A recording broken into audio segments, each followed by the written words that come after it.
Hello बच्चों, एक बार फिर से आप सभी का स्वागत है पाठमाला के ऑनलाइन प्लेटफॉर्म पर। अभी तक हमने अध्याय के अपने भाग 2 तक देख लिए थे। अभी है भाग तीसरा, जिसमें हम सीखो हमारी अध्याय की कविता है उसको हम आगे जारी रखेंगे। जिसमें आज हम सीखेंगे, किन किन से सीखेंगे। सूरज की किरणों, लता और पेड़ों, वर्षा की बूंदों, मेहंदी, मछली और पतझड़ के पेड़ों से हम सीखेंगे। इनसे हमें क्या क्या सीखने को मिलेगा, आज हम इस अपने भाग में देखेंगे, भाग तीसरे में। ठीक है, शुरू करते हैं फिर अपने अध्याय को। चलते हैं फिर आगे की कविता आ गई। कविता शुरू करने से पहले शब्दार्थ देख लेते हैं। पहला क्या है? किरणों से मतलब सूर्य की रश्मियों या फिर रोशनी की लकीरों से। किरण, सूरज की जो किरणें आती है धूप की, देखी है आपने कभी? किसी की भी किरण हो सकती है। किरण किसी लड़के का नाम नहीं है। ये जो आती है, उस पे जो रोशनी की लकीरें होती है उसको ही बोलते हैं किरणें, किरण। ठीक है। आगे क्या है? जगना मतलब स्वयं उठना या फिर जागना।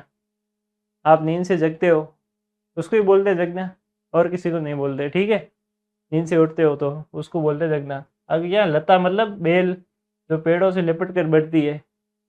लता मतलब बेल। आपने खेतों में देखा होगा, आपके भी खेत होंगे, आपने खेतों में देखा होगा कभी कभार। कभी कभार क्या, हर बार ही होता है वैसे तो, मतलब खेती के टाइम पे बेल होती है, किसी की भी हो जाती है, जैसे तरबूज हो गए, ऐसे बहुत सारे और भी होते हैं फल वगैरह। उनकी ये बेलें होती है, ज़मीन पे होती है सिर्फ। कभी कभार वो पेड़ के ऐसे लिपट के ऊपर भी चढ़ जाती है। उन बेलों को ही क्या बोलते हैं? लता। आगे क्या है? गले लगाना मतलब प्रेम पूर्वक सभी को अपनाना। गले लगाने का मतलब है प्रेम पूर्वक सभी को अपनाना। आप कभी गले लगते हो किसी को? गले लगे हो मम्मी के, पापा के, भाई बहन, किसी के भी? उसे ही बोलते हैं गले लगाना, मतलब सबको प्रेम पूर्वक अपनाना। ठीक है, चलते हैं अपनी कविता की ओर, सीखते हैं और आगे हमको क्या सीखने को मिल सकता है। ठीक है, क्या है? सूरज की किरणों से सीखो जगना और जगाना। अब सूरज हमें क्या सिखा रहा है? सूरज सिखा रहा है कि खुद जागो और दूसरों को भी जगाओ। सूरज हमें ये सिखा रहा है कि खुद सोए मत रहो ऐसे। जो आपके अंदर अच्छे गुण हैं उनको बाहर लाओ और दूसरों को भी बताओ। वो ऐसे नहीं खुद के अंदर पड़े हैं ऐसे, ठीक है मैं अच्छा हूँ, बस ऐसे ही पड़े हैं, कोई मतलब नहीं है दुनियादारी से, ऐसे ही पड़ गए बस। ऐसा नहीं है, ऐसा नहीं करना है अपन को। आपके अंदर अच्छे गुण हैं, उससे इस्तेमाल करो और दूसरों को भी बताओ। अपनी अच्छाइयाँ बाहर निकालो, खुद भी जागो और दूसरों को भी जगाओ। समाज में जागृत की भावना फैलानी चाहिए। चाहिए कि नहीं चाहिए? आपके अंदर अगर एक कोई अच्छा गुण होगा, सबके अंदर अच्छे अच्छे गुण होते हैं, बस वो बाहर नहीं निकाल दे। सब अपने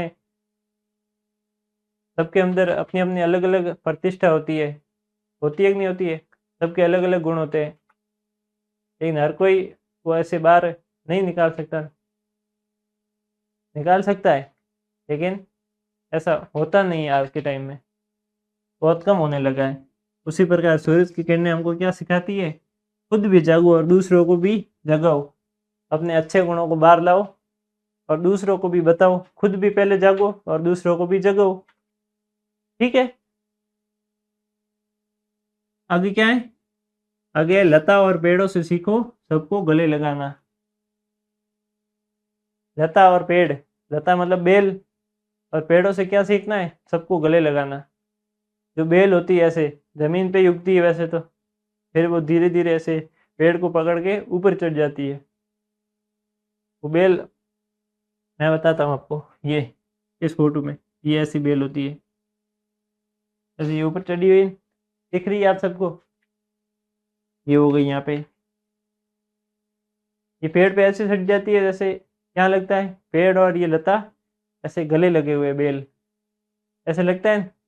उसी प्रकार लता और पेड़ हमें क्या सिखा रहे हैं?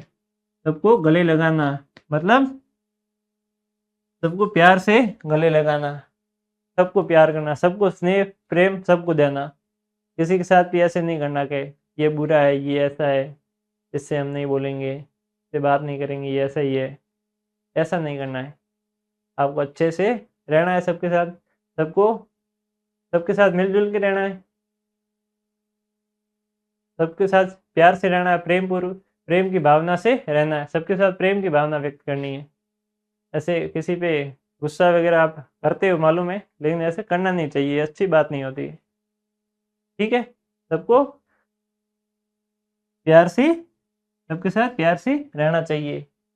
किसी के साथ भी झगड़ा वगैरह नहीं करना चाहिए, सबके साथ प्यार से मिलजुल के रहना चाहिए। मिलजुल के रहते हो आप अपने क्लास में, घर पे, कहीं पे भी होगी, मिलजुल के रहते हो ना। आप अपने दोस्तों के साथ हो गए, परिवार वालों के साथ हो गई, उसी प्रकार सबके साथ मिलजुल के रहना चाहिए। ठीक है, चलते हैं अब आगे की ओर कि अब हमको और क्या क्या सीखने को मिल सकता है। ठीक है, तो बच्चों आप सभी की डिमांड पे हमने लॉन्च की है पाठमाला की ऑल इन वन बुक, जिसमें आपको आपके हर एक सब्जेक्ट के पाठ्य पुस्तकों के प्रश्नों के उत्तर मिलेंगे। उसके अतिरिक्त भी आपको अगर अध्याय को अच्छे से समझना है तो वो भी इसमें दे रखा है, और इसमें बारकोड दे रखा है जिसपे आप स्कैन करके हमारे लेक्चर भी देख सकते हैं, वीडियो लेक्चर। और अगर आपको और भी हेल्प चाहिए तो पीछे हेल्पलाइन नंबर दे सकता है, और ये किताब आप घर बैठे भी मंगा सकते हो इस नंबर पे कॉल करके या मैसेज करके। और इससे अतिरिक्त आपको एग्ज़ाम के लिए भी इसमें अभ्यास के लिए प्रश्नोत्तर भी दे रखे हैं। और अगर आप नवोदय, सैनिक और मिलिट्री स्कूल की तैयारी कर रहे हैं तो उसके लिए भी इसमें आपको बेसिक दे रखा है, जिसमें आपको मिलिट्री, सैनिक और नवोदय स्कूल की तैयारी के लिए और भी आसानी होगी और आपको मदद मिलेगी। ठीक है बच्चों, तो ज़रूर डाउनलोड करें पाठमाला ऐप। फिर आगे नई कविता और हमें सीखने को कुछ मिलेगा नया। सीख ही रहे हो ना? ठीक है, सीख तो रहे हो। शब्दार्थ देख लेते हैं पहले क्या है? रंग चढ़ाना। रंग चढ़ाने का मतलब है अपने गुणों या संस्कारों से प्रभावित करना। रंग चढ़ाने का मतलब है अपने गुणों या संस्कार, आपके अंदर जो संस्कार है, अपने आपके अंदर जो गुण है, गुण और संस्कार कहाँ से आते हैं? आते हैं ना, आपके अंदर भी संस्कार होंगे, अपने माता पिता से लिए हैं, अपने गुरुजनों से, अपने दोस्तों से, किसी न किसी से लिए, वो आपके अंदर है।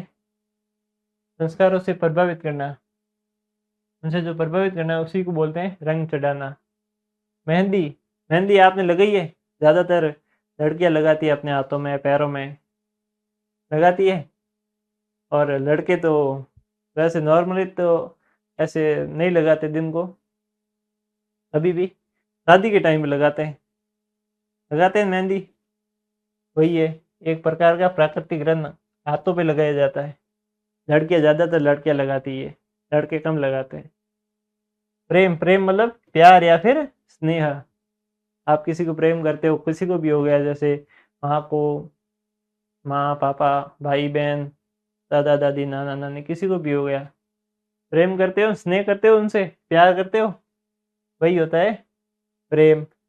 आगे क्या है? वर्षा मतलब बारिश, बारिश होती है जो, रेन। ठीक है, चलते हैं कविता की ओर, सीखते हैं अब यहाँ कौन सिखा रहा है। अब सिखा रहा है हमें, वर्षा की बूंदों से सीखो सबसे प्रेम बढ़ाना। वर्षा की जो बूंदें होती है, बारिश की जो बूंदें होती है, वो क्या सिखा रही है हमको? सबसे प्रेम बढ़ाना। कैसे सिखा रही है? चलो जानते हैं। वर्षा की बूंदों से सीखो कि सब पर प्यार बराबर बरसाना चाहिए। बरसात जो होती है वो ऐसा नहीं होता कि कहीं कम हो गई, कि यार इससे मेरी बनती नहीं है, मैं यहाँ कम हो जाऊंगी, ऐसे नहीं होता है ना। वो तो उसको जहाँ होना है वहाँ हो जाती है, सबके बराबर ही होती है, कम ज़्यादा जैसा कुछ उसका है नहीं। भेदभाव रखती है या फिर कि मैं इसके नहीं होंगी, ये मुझे अच्छा नहीं लगता, ये वो, ऐसा नहीं होता है ना। कभी वो भेदभाव की भावना नहीं रखती है, सबके प्रति समान भाव रखती है। ठीक है, इसी प्रकार वर्षा की बूंदें हमें क्या सिखा रही है? वर्षा की बूंदें सिखा रही है कभी हमको सबके साथ समान भाव से रहना चाहिए, कभी किसी के साथ ऐसे भेदभाव नहीं करना चाहिए कि ये जो छोटा है, ऐसा कुछ भी नहीं होता। सब परमात्मा की देन है, सब अपने अपने में एक बेहतर इंसान है। ऐसे नहीं कि आप ही सबसे महान हो, ऐसा नहीं है। सब अपने में एक बेहतर व्यक्तित्व है, सबके अंदर एक बेहतर व्यक्तित्व है, मौजूद है। इसलिए ना तो हमें कभी किसी को कम समझना चाहिए और ना ज़्यादा, सब एक समान है। इसी प्रकार वर्षा की बूंदें हमें सिखा गई कि सबके साथ समान भाव से रहना चाहिए, किसी के साथ भी भेदभाव नहीं करना चाहिए, कभी किसी के साथ भेदभाव नहीं करना, सबके साथ समान भाव से रहना। ठीक है, सीख गए आप? रहोगे कि नहीं रहोगे? सबके साथ समान भाव से रहोगे आप? हैं? चलते हैं अब आगे। अब हमको कौन सिखा रहा है? मेहंदी।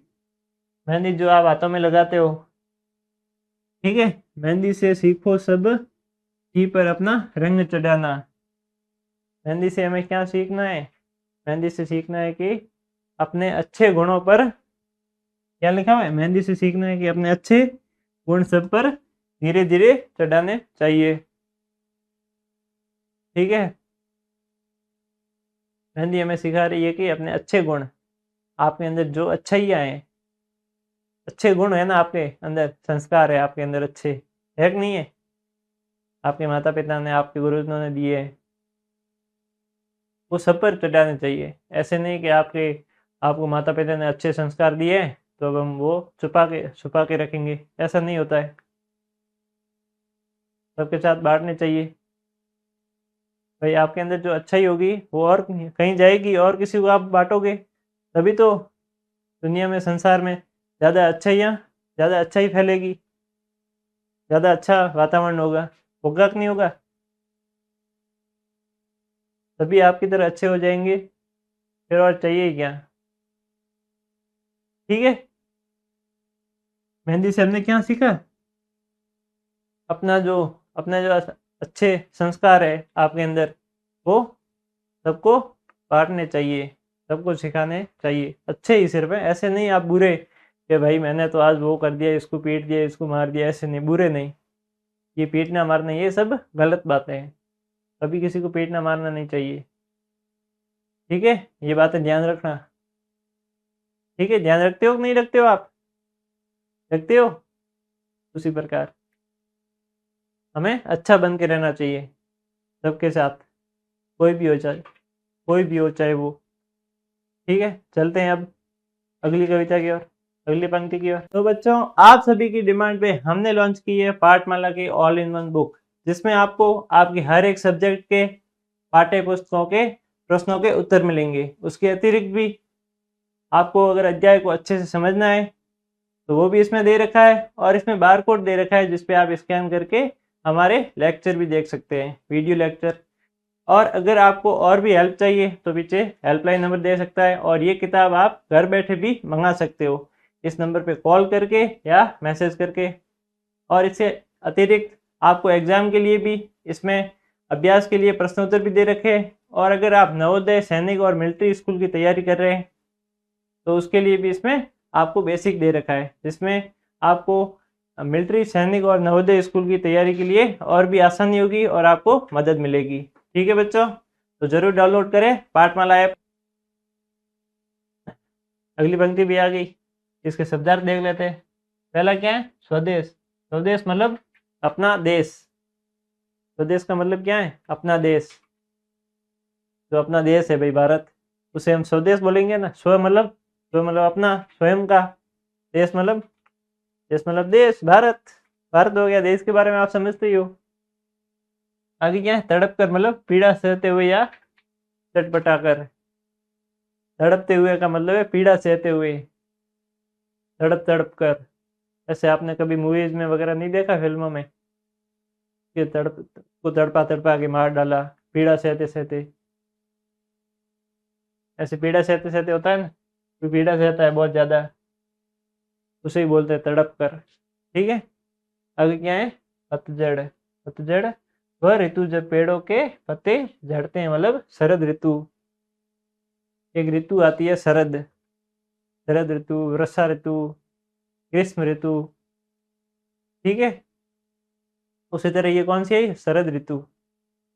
इसमें क्या हुआ है, पेड़ों के पत्ते झड़ते हैं, पेड़ के जो पत्ते होते हैं ना वो सभी झड़ जाते हैं, उसे क्या बोलते हैं, पतझड़।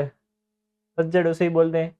आगे क्या है, धीरज धरना, मतलब संयम संयम रखना या फिर सब्र रखना या फिर शांत बने रहना।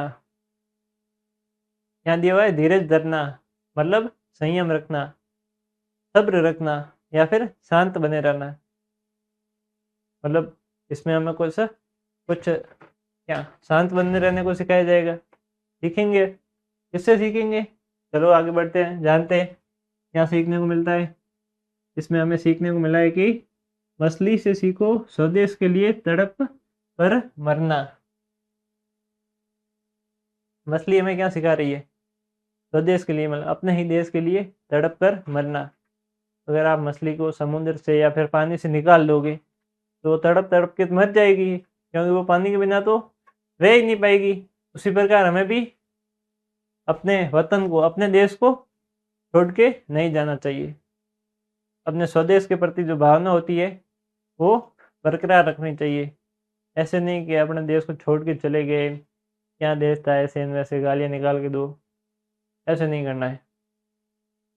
अपने को क्या करना है, असली से सीखना है कि किस प्रकार हम अपने स्वदेश के लिए, अपने देश के लिए कुर्बानी दे सकते हैं। कभी भी तन मन धन, अपने देश पे जब बात आ गई तब कुर्बानी के लिए तैयार है, चाहे कुछ भी हो जाए। भाई बात तो अपने देश पे आई है ना, देशभक्त हो नहीं हो आप। मछली से सीखो जैसे वो पानी के बिना तड़पती है, वैसे ही अपने देश से प्यार करना चाहिए। अपने को अपने देश से प्यार करना ही चाहिए। करते हो अपने देश से प्यार? कभी भी भाई ऐसे कभी युद्ध हो गया, कोई साइड वाले देश ने कर दिया, तो आप तैयार रहोगे युद्ध के लिए? आओ मार देंगे, जान के लिए ऐसे तैयार रहोगे? तन मन धन सबके लिए, देश के लिए तैयार रहना चाहिए, स्वदेश के लिए। किस प्रकार, एक बढ़िया उदाहरण देता हूँ, महाराणा प्रताप की तरह, ठीक है। कभी भी झुकना नहीं चाहिए, देश के लिए कुछ भी बलिदान करना पड़े कर देने का, देशभक्त बनने का। देश के लिए अच्छी भावना, मजबूत भावना बनाए रखनी चाहिए, ठीक है। चलते हैं। पतझड़ के पैरों से सीखो दुख में धीरज धरना। पतझड़ में पेड़ होते हैं ना, उनसे क्या सीखने को मिलता है कि दुख में धीरज धरना। मतलब पतझड़ के पेड़ों से सीखो कि दुख आने पर भी शांत और धैर्यवान रहना चाहिए। क्या मतलब है इसका? इसका मतलब है पतझड़ में जो पेड़ होते हैं उनके ऊपर से पत्ते गिर जाते हैं, अब उनके पास बचा क्या, कुछ भी नहीं, कुछ भी नहीं बचा। फिर ऐसे वो दुख में बैठ जाएगी, अब यार क्या होगा, मैं तो ऐसे मर ही जाऊं, इनके बिना मैं जी नहीं सकती, जी नहीं सकता, कुछ भी हो सकता है, होता है ना ऐसा। ऐसे वो करके पेड़ बैठ जाए तो वो तो मर जाएगा, वैसे ही मर जाएगा ना। लेकिन वो ऐसा नहीं करता है, वो सब्र बनाए रखता है, वो शांत रहता है। क्योंकि मान वही है जो दुख में धीरज बनाए रखे और खुशी में भी धीरज बनाए रखे। ऐसे नहीं ज़्यादा उछलने लग जाए, ज़्यादा के पैसा आ गया, ज़्यादा खुशी है, अब ज़्यादा बड़े आदमी बन गए ताकतवर, तो अब कुछ भी कर लेंगे, ऐसा नहीं। मान वही है जो दुख में शांत रहे और खुशी में भी शांत रहे, ठीक है। तो पतझड़ के पैरों से हमने क्या सीखा, दुख में भी धीरज धरना। मतलब हमें कोई भी परेशानी आ जाए हमें शांत रहना चाहिए। सीख लिया, मछली से सीख लिया, अब पतझड़ के पेड़ों से भी हमने सीख लिया। तो बच्चों, आप सभी की डिमांड पे हमने लॉन्च की है पाठमाला की ऑल इन वन बुक, जिसमें आपको आपके हर एक सब्जेक्ट के पाठ्य पुस्तकों के प्रश्नों के उत्तर मिलेंगे। उसके अतिरिक्त भी आपको अगर अध्याय को अच्छे से समझना है तो वो भी इसमें दे रखा है, और इसमें बार कोड दे रखा है जिसपे आप स्कैन करके हमारे लेक्चर भी देख सकते हैं, वीडियो लेक्चर। और अगर आपको और भी हेल्प चाहिए तो पीछे हेल्पलाइन नंबर दे सकता है, और ये किताब आप घर बैठे भी मंगा सकते हो। इस नंबर पे कॉल करके या मैसेज करके। और इससे अतिरिक्त आपको एग्ज़ाम के लिए भी इसमें अभ्यास के लिए प्रश्नोत्तर भी दे रखे हैं। और अगर आप नवोदय, सैनिक और मिलिट्री स्कूल की तैयारी कर रहे हैं तो उसके लिए भी इसमें आपको बेसिक दे रखा है, जिसमें आपको मिलिट्री, सैनिक और नवोदय स्कूल की तैयारी के लिए और भी आसानी होगी और आपको मदद मिलेगी। ठीक है बच्चों, तो ज़रूर डाउनलोड करें पाठमाला ऐप।